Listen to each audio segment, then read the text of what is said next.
Hi, this is Alexander Davis from HeroicTrinity.com, and I'm just here going to talk a little bit about what I saw in the footage I'm looking at. Not really a whole bunch different than what I saw previously. Just one of those things where it's like looking at stuff, going, hey, we're going to, I want to do this, I want to do that, I want to do this. All of it already covered.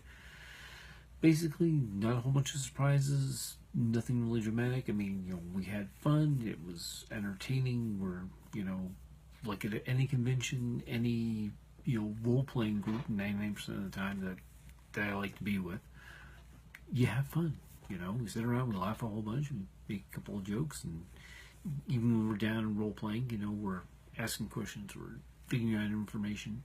One of the comments I noted about was Wayne talking about super science, and that's sort of something I had in my own superhero campaign where I made a distinction between real science, which is the really hard nitty-gritty, you're taking numbers, you're crunching stuff, and super science, which is above and beyond that. Hi Justin, nice to see you're watching.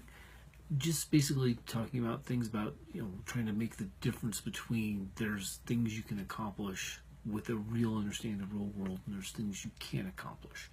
And super science is sort of the dividing line there, to where you have things that people look at and they can analyze, they can break down. There's some things you just can't. I mean, interdimensional super science is way beyond what we can do now with our conceptual abilities. The ability to grow somebody 60 foot tall, that's not normal science in the real world. And it's something sort of I had to think about and define. I wanted people to be able to do it. I wanted people to be able to interact with the world in that way, but I also wanted to be pretty clear that even PCs that are highly skilled and intellectual wouldn't have an easy time of handling these issues. They'd want to have some skills, they'd want to have some abilities so that they could interact with them properly. And it sort of enabled characters to focus on different things. So you'd have a character who was an expert in dimensional sciences, people would go to him because it's easier than learning it on your own. Even if you have 5 or 6 experience points, it's not always easy to spend those in the right or effectively spend them during a campaign to achieve those goals.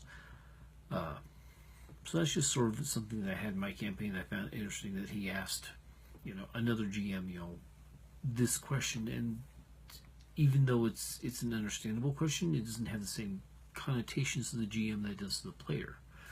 Other than that, had fun, good time watching it. So I'll post all that in a post in a little bit, and you guys should be able to see it. So have fun, enjoy yourselves. Talk to you later. This is Alexander Davis from HeroicTrinity.com, and I want you to be the best role player you can be.